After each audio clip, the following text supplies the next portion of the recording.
او کما قال علیہ الصلوۃ والسلام۔ محترم بزرگوں اور عزیز ساتھیوں، جیسا کہ پتہ ہے کہ گزشتہ 2-3-4 ہفتے سے عید الاضحیٰ اور قربانی کے تعلق سے گفتگو چل رہی ہے، اور قربانی جہاں سے شروع ہوئی ہے ابراہیم علیہ السلام سے، وہ قربانی جو آج ہماری امت کے اندر مشروع ہے، ورنہ تو بتایا تھا کہ قربانی ہر امت کے لیے رائج تھی۔ آدم علیہ السلام ہی کے زمانے میں قربانی کی مشروعیت ہو گئی تھی، اور اس کے علاوہ جتنی بھی امتیں آئیں، جتنی بھی قومیں آئیں، ساری کی ساری قوموں میں قربانی کا رواج چلا آ رہا ہے۔ بس فرق اتنا ہے کہ پہلے کے لوگ جب قربانی کرتے تھے تو ان کو اس قربانی کے گوشت کو کھانے کا موقع نہیں ملتا تھا۔ پہلے کے زمانے کے اندر، پہلے کی قوموں کے اندر قربانی کا طریقہ یہ ہوتا تھا کہ جس کو بھی قربانی کرنا مقصود ہوتی تھی، وہ کسی پہاڑ پر لے جا کر اپنا قربانی کا جانور رکھ دیا کرتا تھا۔ اگر اللہ رب العزت کے نزدیک وہ قربانی مقبول ہوتی تھی، قابل اور قبول ہوتی تھی، تو آسمان سے ایک آگ آتی تھی اور اس قربانی کے جانور کو جلا کر راکھ کر دیتی تھی۔ لیکن چونکہ اللہ رب العزت نے امت محمدیہ کو بہت ساری خصوصیات سے نوازا ہے، پہلے کی امتوں کے اوپر اللہ رب العزت نے امت محمدیہ کو فضیلت عطا فرمائی ہے، اس لیے اللہ رب العزت نے اس امت کے اندر قربانی رکھی ہے، لیکن الگ سے بونس یہ دیا گیا ہے اس امت کو کہ قربانی بھی کرنا ہے اور قربانی کے جانور کا گوشت بھی کھانا ہے۔ خیر، تو کہنے کا مطلب یہ ہے کہ ہر قوم کے اندر، ہر امت کے اندر قربانی پائی جاتی ہے، لیکن آج ہم اور آپ جو قربانی کرتے ہیں، یہ جو اس قربانی کی جو اصل ہے وہ ابراہیم علیہ السلام سے ملتی ہے۔ کیوں؟ اس لیے کہ ابراہیم علیہ السلام کی قربانی جو تھی وہ سب سے البیلی قربانی تھی، سب سے انوکھی قربانی تھی، کہ انہوں نے اللہ کے حکم پر، اللہ کے نام پر اپنے سب سے محبوب بیٹے کو ذبح کر دیا تھا۔ اس لیے اللہ رب العزت نے قیامت تک کے لیے ان کی اس ادا کو پسند کیا اور اس قربانی کو قیامت تک کے لیے مشروع قرار دے دیا۔ اس لیے صحابہ کرام رضوان اللہ تعالی علیہ مجمعین نے جب اللہ کے رسول صلی اللہ علیہ وسلم سے سوال کیا کہ ما هذه الاضاحی یا رسول اللہ، یا اللہ کے رسول یہ قربانی کیا ہے، قربانی کی حقیقت کیا ہے، تو اللہ کے رسول صلی اللہ علیہ وسلم نے اس وقت جو فرمایا وہ یہی فرمایا، سنت ابیکم ابراہیم علیہ السلام، کہ یہ جو قربانی ہے یہ تمہارے باپ دادا ابراہیم علیہ السلام کی سنت ہے۔ پھر آگے صحابہ کرام رضوان اللہ تعالی علیہ مجمعین نے پوچھا کہ یا رسول اللہ فما لنا فیہا، کہ اس قربانی کے کرنے پر ہم کو کیا ملے گا اللہ کے رسول؟ تو اس وقت اللہ کے رسول نے فرمایا، اور ہم سب کو سننا چاہیے کہ ہم جو قربانیاں کرنے جا رہے ہیں اس قربانی پر ہمیں کیا ملے گا، کتنا ثواب ملے گا۔ تو اللہ کے رسول صلی اللہ علیہ وسلم نے فرمایا، بِكُلِّ شَعْرَةٍ حَسَنَةٍ، قربانی کا جو بھی جانور تم قربانی کرو گے تو اس قربانی کے جانور کے اندر جتنے بھی بال ہوں گے، ہر بال کے بدلے میں ایک نیکی ملے گی۔ تصور کریں، اگر ہم کسی ایک جانور کے بالوں کو گننے بیٹھے ہیں تو نہیں گن سکتے، جس طریقے سے آسمان کے ستاروں کو نہیں گنا جا سکتا،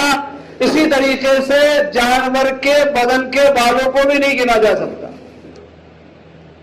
یعنی ان گنت نیکیاں اللہ رب العزت کی طرف سے ہمیں قربانی پر ملیں گی، ان گنت نیکیاں ہم جن کا تصور نہیں کر سکتے۔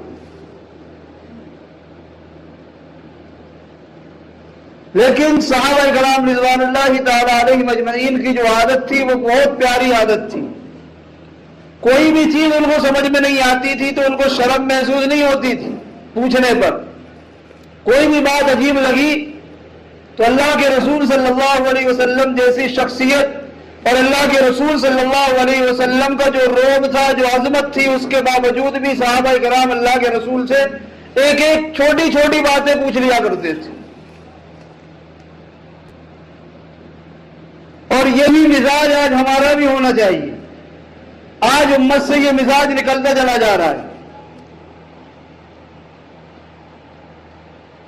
السؤال نصف العلم، پوچھنا، سوال کرنا، کسی چیز کے متعلق تحقیق کرنا، یہ آدھا علم ہے. لیکن ہمیں زحمت نہیں ہوتی ہے. ہمیں جو کام جیسے سمجھ میں آتا ہے ہم کر گزرتے ہیں، اور تھوڑی سی اپنی عقل کو دوڑا دیتے ہیں کہ اس سلسلے کو، اس کام کو کیسا کرنا چاہیے. تھوڑی سی عقل دوڑائی کہ ایسا نہیں ایسا ہونا چاہیے، ایسا نہیں ایسا ہونا چاہیے. بس ہماری عقل نے جو کہہ دیا بس وہ کام ہم ویسے ہی کرتے چلے جاتے ہیں. حالانکہ عقل کا اور شریعت کا دور دور تک کوئی تعلق ہی نہیں. شریعت جو ہے وہ عقل سے بہت ماورا ہے. اس لیے صحابہ کرام کے اس مزاج کو ہمیں بھی اپنی زندگیوں میں لانا ہے. ہمیں بھی اپنا مزاج ایسا ہی بنانا ہے کہ چھوٹی چھوٹی باتیں پوچھنے میں شرم محسوس نہیں کرنا چاہیے. کیا ہم فلاں صاحب سے اگر یہ مسئلہ پوچھیں گے تو فلاں صاحب کیا کہیں گے کہ بتاؤ اتنے بڑے ہو گئے، اتنی عمر ہو گئی، ان کو ابھی اتنا چھوٹا سا مسئلہ نہیں پتا. تو یہ پوچھنے میں کوئی رسوائی نہیں ہوگی. اور اگر ہم نے نہیں پوچھا اور بغیر تحقیق کے، بغیر علم کے کوئی عمل کر لیا اور اس عمل پر اللہ تعالیٰ نے ہماری پکڑ کر لی تو کل قیامت کے دن بہت بڑی رسوائی کا سامنا کرنا پڑے گا. اس لیے چھوٹی چھوٹی باتیں بھی ہم ہر بات پوچھ پوچھ کر عمل کریں. تو صحابہ کرام رضوان اللہ تعالی علیہم اجمعین کے ذہن میں جب اللہ کے رسول نے فرمایا کہ قربانی کے جانور پر ہر بال کے بدلے میں ایک نیکی ہے، تو صحابہ کرام نے پوچھا کہ بھیڑ کی بھی قربانی ہوتی ہے؟ تو بھیڑ کے بدن پر بال نہیں ہوتے بلکہ اون ہوتا ہے. اللہ کے رسول نے تو فرما دیا ہر بال کے بدلے میں ایک نیکی. تو بھیڑ کے بدن پر تو بال ہوتے ہی نہیں ہے، وہ تو اون ہوتا ہے. تو صحابہ نے پوچھا فصوف یا رسول اللہ، اللہ کے رسول اون پر کیا ملے گا؟ تو اللہ کے رسول صلی اللہ علیہ وسلم نے فرمایا بکل شعرۃ من الصوف حسنہ، کہ جس جانور کے بدن پر بال ہیں تو اس کو ہر بال کے بدلے میں ایک نیکی. اسی طریقے سے جس جانور کے بدن پر اون ہے تو ہر اون کے بدلے میں ایک نیکی.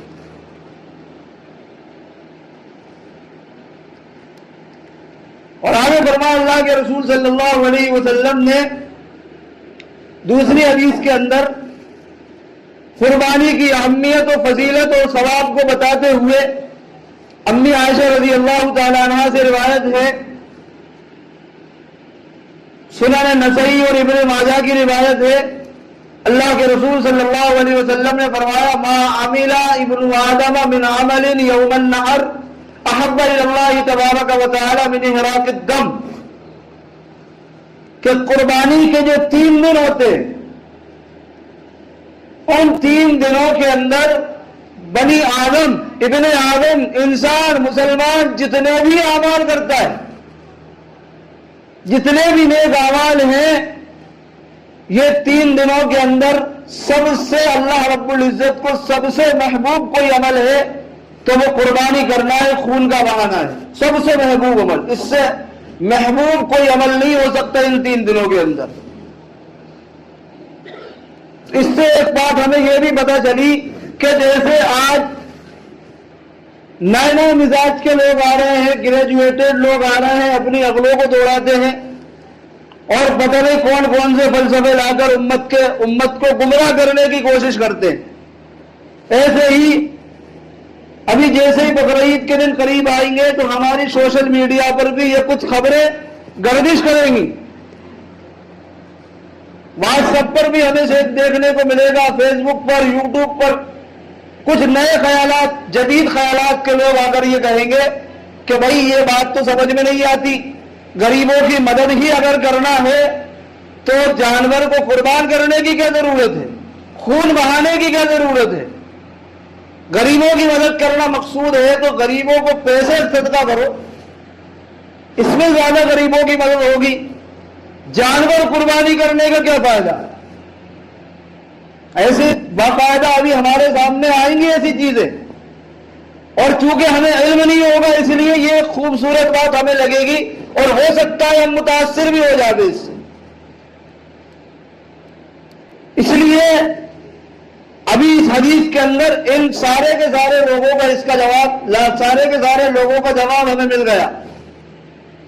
کہ بھائی یہ 3 دن کے اندر تم کروڑوں روپے بھی صدقہ کر لو پھر بھی ایک 2000 والے حصے کے برابر نہیں ہو سکتے۔ ہر چیز اللہ رب العزت کی طرف سے جتنے بھی احکام ہیں سارے کے سارے احکام کی حکمتیں الگ ہیں، مصلحتیں الگ ہیں۔ اللہ نے جس موقع پر جس عمل کا جس کام کا حکم دیا ہے اس موقع پر ہمیں وہی کرنا ہے، اس کے علاوہ دوسرا عمل کریں گے بھلے ہی اس عمل کے مقابلے میں وہ کتنا ہی بڑا کیوں نہ ہو جائے لیکن وہ اللہ رب العزت کی رضامندی کا سبب نہیں ہو سکتا۔ اس لیے ان 3 دنوں کے اندر اللہ رب العزت نے قربانی کرنے کا حکم دیا ہے تو ہمیں قربانی ہی کرنا پڑے گی۔ اگر ہم قربانی کو چھوڑ کر اگر قربانی کے جانور یا قربانی کے جانور کی جو قیمت ہے اس کو صدقہ کریں گے تو ہمیں وہ ثواب نہیں ملے گا بلکہ ہم عذاب کے اندر مبتلا ہو جائیں گے کہ ہم نے قربانی کو جوڑا ہے۔ اس لیے جس وقت میں جو عبادت مشروع ہے ہمیں اس وقت میں وہی عبادت کرنا ہے۔ اپنی عقلوں کو دوڑائیں گے تو کیا ہوگا؟ شیطان کی طرح ہم بھی جہنم کے مستحق ہو جاتے۔ شیطان نے بھی اللہ رب العزت کے حکم کے مقابلے میں آرگیومنٹ کیا، اپنی عقل کو دوڑایا کہ بھائی اللہ تعالیٰ مجھے آدم کو سجدہ کرنے کا حکم دے رہا ہے، اب عقل اس کی دوڑی کہ بھائی مجھے حکم دیا، پھر اس نے دونوں کو کمپیئر کیا کہ آدم افضل ہے یا میں افضل ہوں، تو اس کے عقل کے اندر یہ بات آئی خلقتنی من نار وخلقتہ من طین کہ اللہ تعالیٰ تو نے تو مجھے آگ سے بنایا ہے اور آدم کو مٹی سے بنایا ہے، اور آگ کی خاصیت یہ ہے کہ اگر اس کو زمین پر رکھو تو اوپر کو جاتی ہے، اور مٹی کی خاصیت یہ ہے کہ اس کو اوپر بھی چھوڑو تو نیچے کو آتی ہے، تو اس اعتبار سے افضل میں ہوا۔ تو آدم کو حکم ہونا چاہیے کہ مجھے سجدہ کرے، نہ کہ مجھے حکم ہو کہ میں آدم کو سجدہ کروں۔ عقل دوڑائی اللہ کے حکم کے مقابلے میں، لیکن کیا ہوا؟ اللہ تعالیٰ نے کہا کہ رہندہ درگاہ ہو جا، تو نے جتنی بھی عبادتیں کی ہیں، ہزاروں کروڑوں لاکھوں جتنے بھی سال تو نے عبادت کی ہے، لیکن تو نے اللہ کے حکم کے مقابلے میں اپنی عقل چلائی تو تیری ساری کی ساری عبادتیں رائے گاہ چلی گئی، اور اب تو یہاں سے نکل جا جنت سے، تیرے لیے اب یہاں پر کوئی جگہ نہیں ہے، اور قیامت تک تجھ پر لعنت ہوتی رہے گی، اور قیامت کے بعد تیرا ٹھکانہ جہنم ہوگا، اور تیرے ساتھ ساتھ جو تیرے نقش قدم پر چلے گا اس کا ٹھکانہ بھی جہنم ہوگا۔ اس لیے ہم نے اپنی عقلوں کو نہیں چلانا ہے، اللہ تعالیٰ نے جس موقع پر ہمیں جس عبادت کا حکم دیا ہمیں وہی کرنا ہے۔ اس لیے اب یہ باتیں ہمارے سامنے آوے تو ہمیں متاثر ہونے کی ضرورت نہیں ہے۔ اللہ تعالیٰ نے اگر ہماری اوپر قربانی کو واجب قرار دیا ہے تو خوش دلی کے ساتھ ہمیں قربانی کرنا ہے۔ تو اللہ کے رسول صلی اللہ علیہ وسلم نے فرمایا وَإِنَّهُ لَيَأْتِي يَوْمَ الْقِيَامَةِ بِقُرُونِهَا وَأَشْعَارِهَا وَأَزْلَافِهَا کہ کل قیامت کے دن قربانی کا جانور اپنے سینگوں کے ساتھ، اپنے بالوں کے ساتھ اور اپنے ناخنوں کے ساتھ آئے گا۔ اور آج اللہ کے رسول صلی اللہ علیہ وسلم نے فرمایا کہ قربانی کے جانور کا خون زمین کے قطرہ زمین پر گرنے سے پہلے اللہ رب العزت کے یہاں مقبولیت کو پہنچ جاتا ہے۔ فَطِيبُوا بِهَا نَفْسًا اللہ کے رسول نے ساری کی ساری فضیلتیں بیان کرنے کے بعد فرمایا لہذا خوش دلی کے ساتھ ہمیں قربانی کرنا ہے۔ جب اتنا سب کچھ ہمیں ملنے والا ہے تو خوش دلی کے ساتھ قربانی کریں۔ اس لیے اتنی ساری فضیلتیں ہیں، اور اگر ہمارے اوپر قربانی واجب ہے اور اگر ہم نے قربانی نہیں کی تو اس پر اللہ رب العزت کی طرف سے اللہ کے رسول صلی اللہ علیہ وسلم کی زبانی بہت سخت وعید بھی ہے۔ کیا وعید ہے؟ اللہ کے رسول صلی اللہ علیہ وسلم نے فرمایا من کان لہ سعہ فلن یضحی فلا یقربن مصلانا، کہ جس کو اللہ رب العزت نے مال و دولت سے نوازا ہے، جو صاحب نصاب ہے، جس کے اوپر قربانی واجب ہے، پھر بھی اگر وہ قربانی نہیں کرتا ہے تو ہرگز ہرگز وہ ہماری عیدگاہ کے قریب نہ آئے۔ یعنی غور کریں، ہم اللہ کے رسول صلی اللہ علیہ وسلم کے اس گفتگو کے انداز پر غور کریں کہ اللہ کے رسول نے بالفاظ دیگر یہ کہنا چاہا ہے شریعت نے کہ جو قربانی واجب ہونے کے بعد بھی اگر قربانی نہیں کرتا ہے تو اس کو مسلمانوں کی صف میں کھڑے ہونا کی بھی اجازت نہیں ہے، وہ اس لائق نہیں ہے کہ وہ مسلمانوں کی فہرست میں شمار ہو۔ مسلمان اجتماعی شکل میں جہاں پر اللہ رب العزت کے سامنے جھکنے کے لیے جمع ہوتے ہیں تو اس شخص کو بالکل اجازت نہیں ہے، یہ اس کا حقدار نہیں ہے، یہ اس کا مستحق نہیں ہے کہ مسلمانوں کے ساتھ جا سکے۔ بہت سخت وعید ہے۔ اس لیے ہمیں غور کرنا ہے کہ اگر ہمارے اوپر قربانی واجب ہے تو ہم سب کو قربانی خوش دلی کے ساتھ کرنا ہے۔ اب کیسے پتہ چلے کہ قربانی ہمارے اوپر واجب ہے یا قربانی ہمارے اوپر واجب نہیں ہے؟ تو اس کا ایک نصاب ہے۔ بعض لوگ یہ سمجھتے ہیں کہ جس کے اوپر زکوٰۃ فرض ہے اسی پر قربانی بھی واجب ہے، حالانکہ ایسا نہیں ہے۔ قربانی کا نصاب الگ ہے، زکوٰۃ کا نصاب الگ ہے۔ یہ تو ضرور ہوگا کہ جس پر زکوٰۃ فرض ہے اس پر قربانی بھی ضرور واجب ہوگی، لیکن یہ کوئی ضروری نہیں ہے کہ جس پر زکوٰۃ فرض نہیں ہے اس پر قربانی بھی واجب نہ ہو، کیونکہ دونوں کے نصاب کے اندر تھوڑا سا ڈفرینس ہے، وہ ہمیں جاننے کی ضرورت ہے۔ تو اگر ہم غور کریں گے تو ہمیں پتہ چلے گا کہ زکوٰۃ تو معاشرے کے اندر کم لوگوں کے اوپر فرض ہے، لیکن قربانی معاشرے کے بہت سارے لوگوں کے اوپر فرض ہے، واجب ہے۔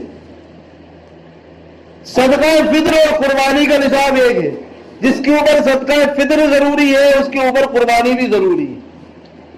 زکوٰۃ کا نصاب ہمیں سمجھنا ہے پہلے کہ زکوٰۃ کس کے اوپر فرض ہے۔ تو زکوٰۃ کے متعلق علماء کرام یہ فرماتے ہیں جس شخص کے پاس 52.5 تولہ چاندی یا سونا اگر ہے تو 7.5 تولہ سونا ہو، یا کچھ سونا ہے کچھ چاندی ہے، اور ان دونوں کی قیمت ملا کر اگر 52.5 تولہ چاندی کے برابر ہو جاتی تو زکوٰۃ فرض ہے۔ یا سونا چاندی نہیں ہے لیکن نقد روپے اتنے ہیں کہ جو 52.5 تولہ چاندی کے برابر پہنچ جاتے ہیں تو بھی زکوٰۃ فرض ہے۔ یا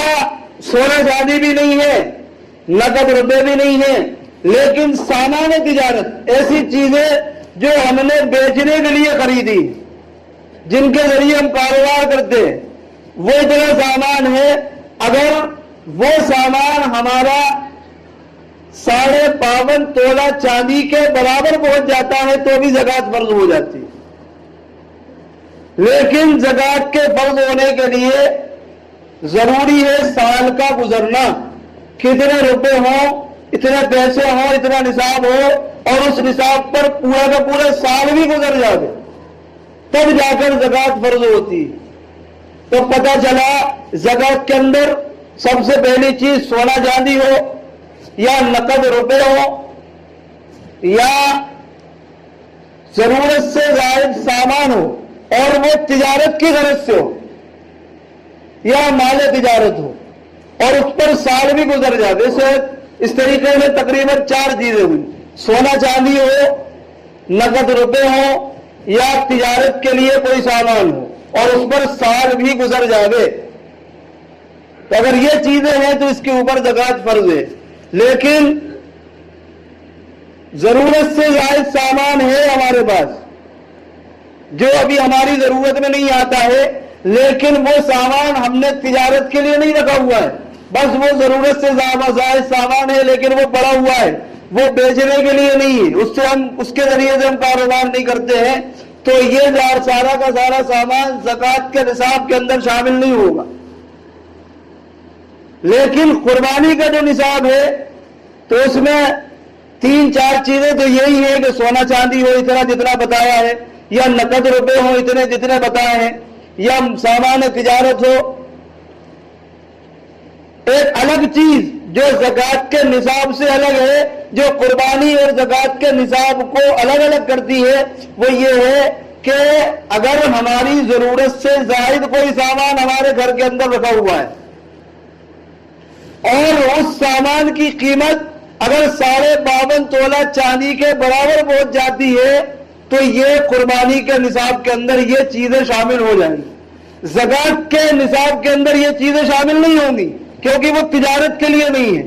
لیکن قربانی کے اندر تجارت کے لیے ہونا کوئی شرط نہیں ہے، اس لیے ضرورت سے زائد جتنا بھی سامان ہے اگر وہ 52.5 تولہ چاندی کے بقدر پہنچ جاتا ہے تو اس شخص کے اوپر قربانی واجب ہے۔ اور زکوٰۃ کے اندر سال گزرنا ضروری ہے لیکن قربانی کے اندر سال کا گزرنا ضروری نہیں ہے۔ تو پتہ چلا کہ اگر قربانی کے جو 3 دن ہوتے ہیں، ان 3 دنوں کے اندر کسی شخص کے پاس اتنا روپے پیسہ آ گیا تو اس کے اوپر قربانی واجب ہو گئی، تو اس کو ایک جانور خرید کر یا کسی جانور کے اندر حصہ لے کر قربانی کرنا ضروری ہے، ورنہ وہ اس سخت وعید کا مستحق ہو جاتے ہیں۔ اس لیے ہم اپنے بارے میں ہر شخص خوب جانتا ہے کہ میرے پاس کتنا ہے، میرے پاس کیا ہے کیا نہیں، اس لیے ہم خود اپنے مالوں کے اندر غور کر لیں، میرے پاس اتنی چیزیں ہیں، جو چیز اگر سمجھ میں نہیں آوے تو فون لگا کر پوچھ بھی سکتے ہیں، 24 گھنٹے سیوا اپلبدھ ہے، آدھی رات میں بھی فون لگا کر پوچھے تو انشاءاللہ فون اٹھا کر بتا دیا جائے گا بشرطے کہ نیند کھل جائے، اور اگر نیند نہ کھلے تو وہ الگ مجبوری ہے۔ لیکن جو بات سمجھ میں نہیں آوے، یہاں پر ساری باتیں نہیں ہو سکتی، کچھ باتیں ذہن میں آتی ہیں کچھ رہ جاتی ہیں، اس لیے ہوگا کبھی ایسا کہ بھائی یہ بات بتانا چاہیے تھی مولانا کو لیکن یہ بات نہیں آئی سامنے، تو مولانا کو فون لگا کر بھی پوچھ سکتے ہیں۔ لیکن اگر ہمارے اوپر قربانی ضروری ہے تو ہم یا تو کوشش یہ کریں کہ اللہ رب العزت کے نام پر ہم قربان کر رہے ہیں تو بہترین سے بہترین جانور ہم قربان کریں۔ ہونا تو یہ چاہیے کہ قربانی سے کئی دنوں پہلے ہم وہ جانور خریدیں، اس کی خوب خدمت کریں، اس کو خوب کھلائے پلائے تاکہ اس کی انسیت ہو جائے، ہمیں اس سے محبت ہو جائے، پیار ہو جائے،